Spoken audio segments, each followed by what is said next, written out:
Uttarakhand cabinet की अहम बैठक हुई। सीएम धामी की अध्यक्षता में हुई बैठक में कई अहम फैसले लिए गए। धामी कैबिनेट जनता को 3 सिलेंडर मुफ्त दिए जाने के फैसले पर मुहर लगा चुकी है। कैबिनेट की बैठक में ये मुहर लगाई गई।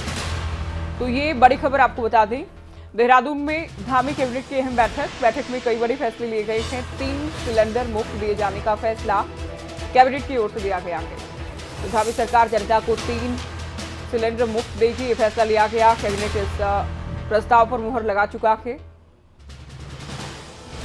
तो देहरादून से बड़ी खबर आप जान लीजिए। धामी कैबिनेट की बैठक हुई। सीएम धामी की अध्यक्षता में हुई बैठक में कई फैसले लिए गए हैं, जिसमें सीधे जनता से जुड़ा ये फैसला है कि सिलेंडर मुफ्त दिए जाने के फैसले को हरी झंडी दिखा दी गई है कैबिनेट की ओर से।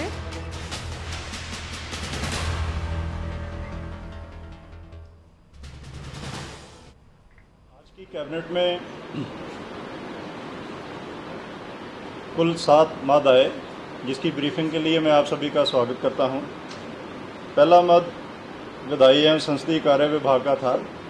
एक औपचारिक मद था, जिसमें जो लास्ट सत्र था उसका 17वां आसन जो माननीय मुख्यमंत्री जी द्वारा विचलन से कर दिया गया था, उसका औपचारिक अनुमोदन कैबिनेट ने किया।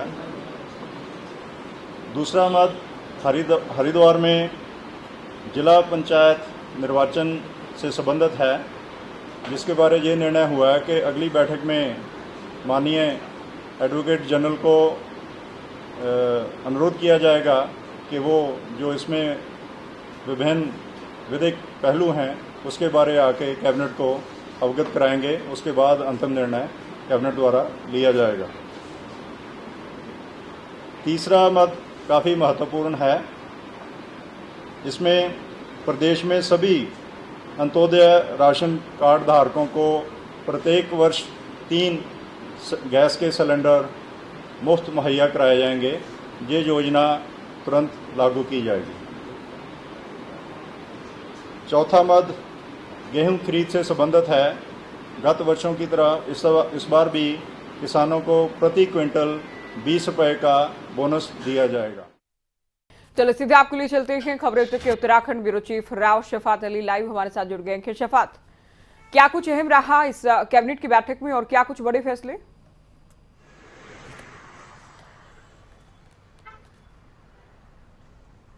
हाँ ज्योति, देखिए जैसा माना जा रहा था कि बहुत महत्वपूर्ण ये बैठक होगी, तो वैसा हुआ भी है। धामी सरकार दोबारा से सत्ता में आई है और कुछ ऐसे वायदे थे मैनिफेस्टो में जो धामी सरकार पूरा करना चाहती है। इसके लिए कमेटी भी बनी थी कि जल्द से जल्द उन फैसलों पर काम हो। अब ये दूसरी कैबिनेट बैठक थी, यानी धामी सरकार जब से सत्ता में आई है तो ये दूसरी कैबिनेट है। आज 7 बिंदुओं पर चर्चा हुई है। 7 के 7 बिंदु बड़े महत्वपूर्ण बिंदु थे। किसानों से जुड़े मुद्दे हैं, पशुपालक कर्मचारियों से जुड़े मुद्दे हैं, त्रिस्तरीय पंचायत चुनाव को लेकर के मुद्दे हैं, बाबा केदार धाम में जो पुनर्निर्माण हैं बिल्डिंगों के, उनसे जुड़ा हुआ मुद्दा है। और सबसे खास जो मुद्दा इसमें है आज की कैबिनेट में, वो है फ्री जो 3 सिलेंडर दिए जाने हैं अंत्योदय जो राशन कार्ड के दायरे में आते हैं। करीब 1,82,142 लोग हैं।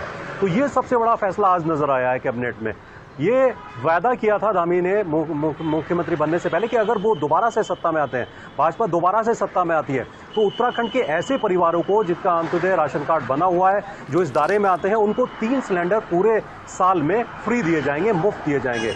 तो आज सबसे ज्यादा इसी मुद्दे की चर्चा रही, इसी फैसले की चर्चा रही। इस पर मुहर भी लग गई है। इसमें 1,82,142 लोगों को लाभ मिलेगा। और सबसे बड़ी बात है कि राजस्व का जो भार है उत्तराखंड के ऊपर, राज्य सरकार के ऊपर, धामी सरकार के ऊपर, वो 55 करोड़ रुपए प्रतिवर्ष का पड़ेगा। लेकिन अपने वायदे पर खरी उतरती दिखाई दी है धामी सरकार। जिस तरह का वायदा चुनाव से पहले किया गया था, तो उस वायदे पर आज खरा उतरी है धामी सरकार। लेकिन इस पर आरोप भी लग रहे हैं ज्योति। विपक्ष कह रहा है कि आचार संहिता लगी हुई है, इस वक्त चंपावत में विधानसभा चुनाव होने हैं और ऐसे में कैबिनेट के अंदर फ्री 3 सिलेंडर का फैसला ला करके आचार संहिता का खुला उल्लंघन किया है। बहरहाल आरोप और प्रत्यारोप सत्ता पक्ष और विपक्ष के बीच में चलते रहते हैं। विपक्ष ने कहा है कि अभी आचार संहिता के दौरान ऐसे फैसले नहीं लिए जाने चाहिए थे। दूसरा जो बड़ा फैसला है वो है गेहूं खरीद को लेकर। गेहूं किसानों को लेकर बहुत लंबे समय से मांग होती आ रही थी कि उनको राहत नहीं मिल रही है, लेकिन अब सरकार ने एक फैसला लिया है कि उनको 20 रुपए प्रति क्विंटल उनकी खरीद पर उनको बोनस दिया जाएगा। ये बहुत बड़ी राहत है उन किसानों के लिए जो गेहूं उगाते हैं, जो गेहूं बेचते हैं। तो 20 रुपए का बोनस राज्य सरकार की ओर से प्रति क्विंटल उनको दिया जाएगा। एक और बड़ा फैसला आज देखने को मिला है इस कैबिनेट में, जो केदारनाथ पे सिंगल बिल्डिंग बनी हुई है उन पर रोक लगी हुई थी कि दूसरी मंजिल नहीं बन सकती है। तो आज कैबिनेट में फैसला हो गया कि दूसरी मंजिल भी बन सकती है और वही ठेकेदार उनको बनाएंगे। तो ये भी बहुत बड़ी राहत की बात है, क्योंकि अब देखा गया कि चारधाम यात्रा में बहुत बड़ी संख्या में श्रद्धालु उत्तराखंड का रुख कर रहे हैं, केदारधाम जा रहे हैं, लेकिन रहने की कोई खास व्यवस्था केदारधाम में दिखाई नहीं देती। तो ये बहुत बड़ी राहत है। दूसरा, पशुपालन जो कृत्रिम गर्भाधारण किया जाता है, जो उस विभाग के कर्मचारी हैं, वो मैदानी क्षेत्र में हो या फिर पर्वतीय क्षेत्र में हो, उनको 40 रुपये और 50 रुपये के हिसाब से, यानी जो मैदानी क्षेत्र है वहाँ 40 रुपये और जो पर्वतीय क्षेत्र है वहाँ उनको 50 रुपये प्रति पशु उनको दिया जाएगा। तो ये बड़े 7 फैसले हैं। इसके साथ ही जो त्रिस्तरीय पंचायत चुनाव है, ज्योति विस्तार से मैं बता रहा हूँ, क्योंकि बहुत लंबे समय से इंतजार किया जा रहा था कि जो हरिद्वार का त्रिस्तरीय पंचायत चुनाव है पूरे राज्य से थोड़ा अलग होता है। राज्य में हो चुके हैं लेकिन हरिद्वार में थोड़ा अलग होते हैं, बाद में होते हैं, तो उस पर अभी रोक लगी हुई थी, क्योंकि आचार संहिता लगी हुई थी 2022 के विधानसभा चुनाव में। बहरहाल अब उस पर भी फैसला हो गया है। दूसरा, जनरल जो एडवोकेट हैं वो अब जानकारी देंगे राज्य सरकार को विधिक कार्यों की, क्योंकि ऐसा होता था कि कम्युनिकेशन नहीं बन पाता था। बहुत सारे ऐसे विधिक राय हैं जो राज्य सरकार को जानकारी नहीं होती है, बहुत सारे ऐसे पेंडिंग मामले हैं जिनमें राज्य सरकार सही से पैरवी नहीं कर पाती है। तो अब जो जनरल हैं वो अब ये जानकारी, एडवोकेट ये जानकारी राज्य सरकार को देंगे कि जो विधिक जानकारी है वो कैबिनेट के मंत्रियों को पता होनी चाहिए, कैबिनेट को पता होनी चाहिए, ताकि उस दायरे में आकर के, विधिक दायरे में आकर के जनहित में फैसले लिए जा सकते हैं। तो आज के 7 बड़े फैसले हैं। बिल्कुल, और 7 बड़े फैसलों को लेकर आपने विस्तृत जानकारी दी है। शफात, आप बने रहिए हमारे साथ, क्योंकि इसी बैठक को लेकर बात हम करने वाले हैं, क्योंकि उत्तराखंड कैबिनेट की बैठक को लेकर कांग्रेस ने आरोप लगाए हैं। कैबिनेट के फैसलों पर कांग्रेस की ओर से आपत्ति जताई गई है। जैसा कि शफात ने भी बात की कि कांग्रेस ने आरोप लगाया है कि आचार संहिता का उल्लंघन किया जा रहा है, क्योंकि आप जानते हैं कि चंपावत में उपचुनाव होना है, उपचुनाव के चलते ये फैसले लिए गए हैं।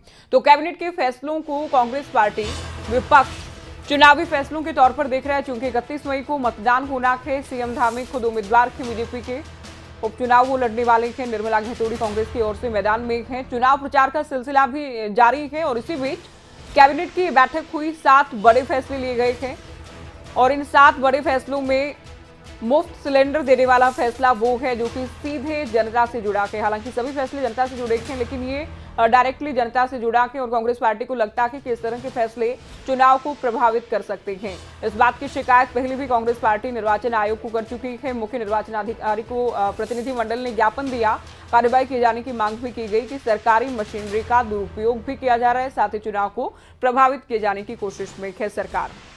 शफात, जिस बात का आपने जिक्र किया कि कांग्रेस पार्टी सवाल खड़े कर रही है, कहना यह है कि चंपावत उपचुनाव को प्रभावित करने का प्रयास है जो फैसले लिए गए थे कैबिनेट की बैठक में।